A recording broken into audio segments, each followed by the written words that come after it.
Passing to the consideration of stocks as investment, it is necessary at the outset that the listener should have clearly in mind the fundamental difference between stocks and bonds. This distinction was drawn in the introductory chapter, but it will be well to amplify it here, even at the risk of carrying the listener over familiar ground. The distinction between bonds and stocks is that between promises to pay and equities. Bonds, loans on collateral, and real estate mortgages represent someone's promise to pay a sum of money at a future date. And if the promise be valid and the security ample, the holder of the promise will be paid the money on the date due. Stocks, on the other hand, represent only a beneficial interest or residuary share in the assets and profits of a working concern after payment of its obligations and fixed charges. The value of the residuary share may be large or small, may increase or diminish, but in no case can the holder of such a share require anyone, least of all the company itself, to take his share off his hands at the price he paid for it, or, indeed, at any price. If a man buys a $1,000 railroad bond, he knows that the railroad, if solvent, will pay him $1,000 in cash when the bond matures.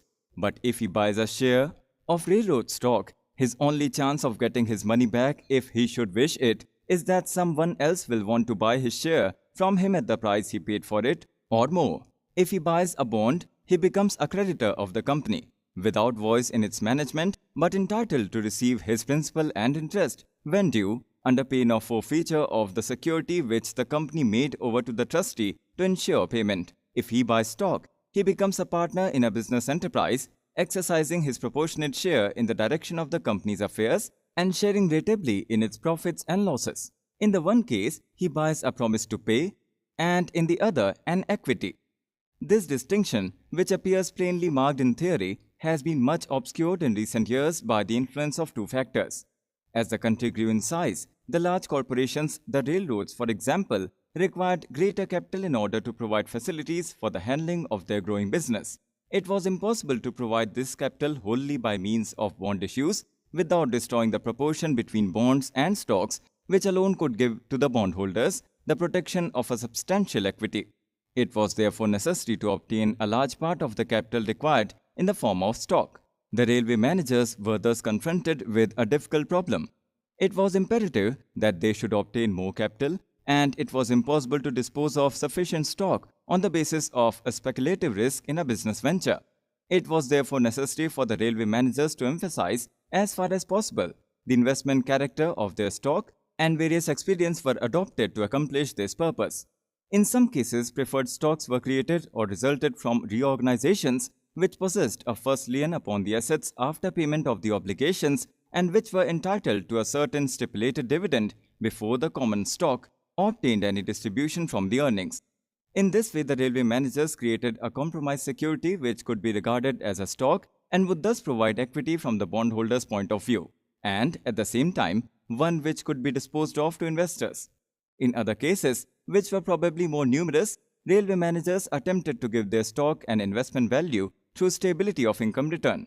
In good years, when the company earned 10 or 15% on its stock, their policy was to pay only 5 or 6% in dividends and hold the rest in their surplus fund in order to have the means of paying the same dividends the next year if only 2 or 3% should be earned.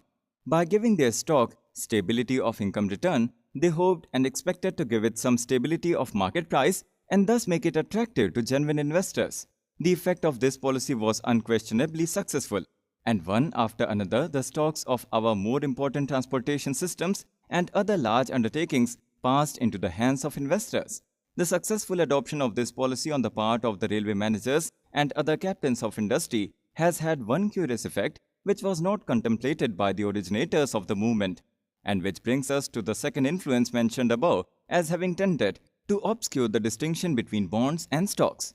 When a case has been brought before the courts in which the contention was advanced that the charges of the railway or public service corporation were too high, the courts appear to have taken the ground that stocks and bonds should be classed together in order to determine the aggregate capitalization of the company, and that the justice or injustice of the contention that the charges are too high should be determined by ascertaining whether the charges were made lower, the net earnings would still be sufficient to pay a fair return on the total capital invested.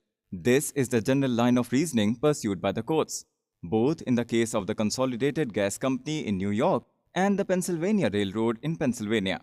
The effect of this attitude on the part of the courts has been to obscure still more greatly the real distinction between bonds and stocks. It is too early as yet to judge what will be the final outcome of the changed attitude towards stocks, but it cannot be doubted that the present tendency of opinion on the subject, so far as large corporations are concerned, is to limit the return on stocks to a strictly investment basis, instead of leaving the stockholders free to reap all possible profit from their business venture subject to the restraints of competition. The adoption of this attitude by the courts should be a matter for serious consideration on the part of present and prospective stockholders. If the maximum return on stock is to be limited to 6% or any fair investment basis and charges reduced to consumers so that they obtain the benefit of any greater earning power, it would appear that the stockholders occupy an undesirable position, with their possible profits limited, but with no fixed return ensured to them and no guarantee against possible loss. It cannot be held that the purchase of stock seems attractive. These questions, however, will doubtless be settled in the long run in justice both to the public and to the stockholders, and in the meantime, the stocks of our large and successful railway and industrial corporations, which have attained a certain stability and permanence of value, are entitled to consideration when investments are contemplated. It is not worth while to lay down rules for judging the investment value of such stocks, because the general principles advanced in the preceding chapters will be found sufficient for a judgment of their values. One class of stocks, however, deserves special mention. Bank and trust company stocks possess one characteristic in higher degree than other classes of stock, owing to the general practice of self-regulated banking institutions to distribute only about one-half their earnings in dividends and to credit the rest to surplus account. A steady rise is assured in the bank value of the stock. No other class of stock possesses quite the same promise of appreciation in value. Bank and trust company stocks are specially sought by wealthy men who can forego something in the way of income return for the sake of increasing the amount of their principal. The general characteristics of bank stocks are great safety, a low rate of income, limited convertibility, and practical certainty of appreciation in value. With the present chapter, the discussion of specific forms of investments has come to an end. The next and concluding chapter will explain the general principles which control the market movements of all negotiable securities and will endeavor to point out the indications which may be relied upon in determining whether or not given conditions are favorable for the purchase of securities. Market movements of securities. There is no question